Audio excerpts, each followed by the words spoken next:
നാദൃഷ പാട്ടുകാരനാണെന്നറിയാം, പക്ഷെ ഒരു ഡാൻസർ ആണെന്ന് എനിക്ക് അറിഞ്ഞുകൂടായിരുന്നു. അയ്യോ ജാക്സൺ എന്ന് വെച്ചാൽ ഇന്നിപ്പോൾ കേരളത്തിൽ മൈക്കിൾ ജാക്സൺ എന്ന് പറയുന്നത് ഞാൻ തീർച്ചയായിട്ടും മൈക്കിൾ ജാക്സൺ അല്ല, അതിനപ്പുറമൊക്കെ എന്തോണ് നാദിർഷ.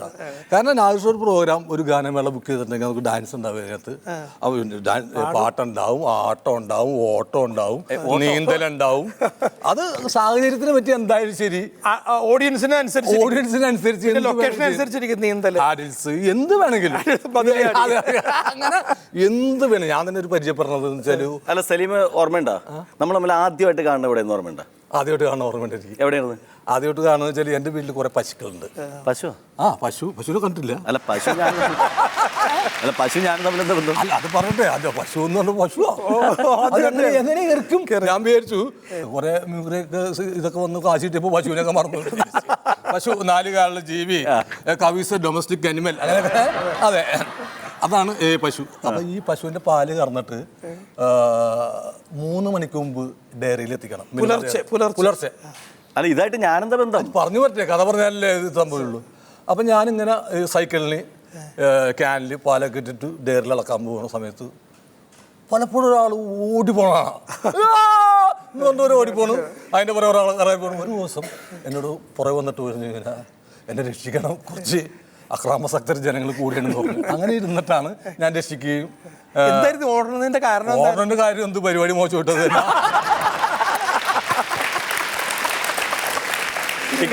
സത്യം പറയാം, ഞാൻ ഈ ഗാനമേളൊക്കെ തുടങ്ങിയത് നമ്മളെ കൂനമ്മാവ് സാക്സ് ഓർക്കസ്ട്ര എന്നാണ്. ആ കൂനമ്മാവും പറവൂരിന്ന് അറിയാലോ, അത് തൊട്ടടുത്ത പറവൂരിന്ന് ഓടി കൂനമ്മാവിലേക്ക് പോകുന്ന വഴിക്കാണ് 3-4 കിലോമീറ്റർ ഉണ്ട്. അതെ. അപ്പൊ ഈ സലീംകുമാറിന്റെ ഈ പറവൂര് പരിസരങ്ങളിൽ, കൊടുങ്ങല്ലൂർ പരിസരങ്ങളിൽ ഒരുപാട് പ്രോഗ്രാം നടത്തിയിട്ടുണ്ട്. പക്ഷെ അന്നൊന്നും ഞാൻ സലീംകുമാറിനെ കണ്ടിട്ടില്ല. ഞാൻ എൻ്റെ ഒരു ഓർമ്മയിൽ ഓടി പോകല്ലേ, നമ്മള് ഇപ്പൊ എന്ത് ബോൾട്ടാണ്, ഉസൈൻ ബോൾട്ട് ഓടിപ്പോകുമ്പോ നമ്മ ലക്ഷക്കണക്കിന് ആൾക്കാർ ഇപ്പൊ ഉണ്ടാവും. അയാൾ ശ്രദ്ധിക്കണം നമ്മളെ. അത് തന്നെയാണ്. അപ്പൊ നാദിർഷ ബോൾട്ട് ഓടി പോകുമ്പോ ഒരുപാട് പേര് പുറകിലുണ്ട്, സൈഡിലുണ്ട്. ഇത്രല്ലേ. അതല്ല, കണ്ണൂര് ഞങ്ങളുടെ മിംസ് പരേഡ് നടക്കുന്നു. കൊച്ചിൻ ഓസ്കാറുണ്ട്, അബിയുണ്ട്, ഞാനുണ്ട്, ദിലീപ് ഉണ്ട്, പിന്നെ അങ്ങനെ കുറെ ആർട്ടിസ്റ്റുകളുണ്ട്. അന്ന് ദിലീപില്ല, വാഴക്കുളം ആന്റണി, അങ്ങനെ പഴയ ട്രൂപ്പാണ്. അപ്പോൾ അങ്ങനെ ഇരിക്കുന്ന സമയത്ത് ഒരാൾ സൈഡിൽ വന്നിട്ട്, സ്റ്റേജിൻ്റെ ബാക്കിൽ വന്നിട്ട് എന്നെ ഇങ്ങനെ വിളിച്ചിട്ട് പറഞ്ഞ്, ഹലോ 1 മിനിറ്റ് ഒന്ന് വരാമോ? ഞാൻ പറഞ്ഞ് ചെന്ന്. ഇയാൾ പറവൂരൊക്കെ ഗാനമേള നടത്തുന്ന ആളല്ലേ. ഞാൻ പറഞ്ഞു മറ്റേ ഓർമ്മ, ഞാൻ പറവൂർക്കാരനാണ്. ഞാൻ വന്നത്, എൻ്റെ കയ്യിലൊരു ടിക്കറ്റ് ഉണ്ട്, ഞാൻ ഏറ്റവും പുറകിലിരിക്കുന്ന ടിക്കറ്റ് എടുത്തേക്കുന്നത് പ്രോഗ്രാം കാണാനുള്ള ടിക്കറ്റ്. അപ്പോൾ ആ ടിക്കറ്റ് എടുത്തിട്ട് ഏറ്റവും പുറകിലാണ്. അപ്പോൾ എനിക്കൊന്ന് മുമ്പിലിരുന്ന് പരിപാടി കാണണം, അതിനുള്ള സൗകര്യം ചെയ്തു കൊടുക്കുന്നു. അപ്പോൾ ഞാൻ ഈ പറവൂർക്കാരനാണെന്നുള്ളതിൻ്റെ പേരിൽ പിന്നീട് എപ്പോഴെങ്കിലും ഞാൻ പറവൂർ ചെല്ലുമ്പോൾ ഈ വൈരാഗ്യം തീർക്കണ്ടല്ലോ എന്ന് വിചാരിച്ചിട്ട് ഞാൻ ഫ്രണ്ടിൽ കൊണ്ടുപോയി സീറ്റൊക്കെ കൊടുത്തു. ഓർമ്മയുണ്ട് അത്? എന്ന് വെച്ചാൽ ഞാൻ പറഞ്ഞു 10 രൂപ ടിക്കറ്റാണ് എടുത്ത് പുറകിൽ. കാരണം അന്നത്തെ അവസ്ഥ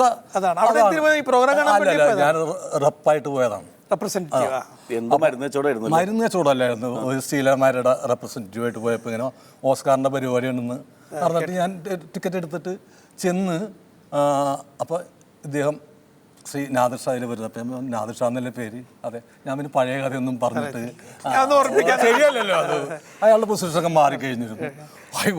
ഒരു ഗായകൻ മിമിക്രിക്കാരനായിട്ട് മാറണമെങ്കിൽ എന്തൊക്കെ ചെയ്യണം? അല്ല, മോശം കാര്യമൊന്നുമല്ല. ഒരു സംഗീതം ആവുന്ന കടലിൽ നിന്നാണ് വന്നേക്കണമെന്നുള്ള ഓർക്കണം. അപ്പോൾ എന്തൊരു ഓട്ടോ ഓടിക്കാണോ അല്ലേ? അപ്പോൾ ഞാൻ പറഞ്ഞു, ഇങ്ങനെ ഞാൻ പറവൂരുള്ള ആളാണ് എന്നിട്ട് എന്നെ വിളിച്ച് വളരെ സ്നേഹത്തോടുകൂടി ഫ്രണ്ടിൽ കൊണ്ടിരുത്താന്ന് വെച്ചാൽ ഫ്രണ്ടിലാരുമില്ല. ഞാനാദ്യം വിചാരിച്ചു ഒരാളൊക്കെ പിടിച്ച് മാറ്റി, ആരുമില്ല. അവിടെ ഞാൻ കണ്ട് പറഞ്ഞപ്പോൾ എന്നെ കൊണ്ടുവന്ന് സ്റ്റാൻഡിൽ കൊണ്ടാക്കുകയും ചെയ്തു. പ്രോഗ്രാം കഴിഞ്ഞപ്പോൾ ബസ് സ്റ്റാൻഡിൽ എൻ്റെ അടുത്ത് പറഞ്ഞാൽ സ്റ്റാൻഡിലൊന്ന് തന്നെ ഡ്രോപ്പ് ചെയ്യുമെന്ന് വെച്ചു.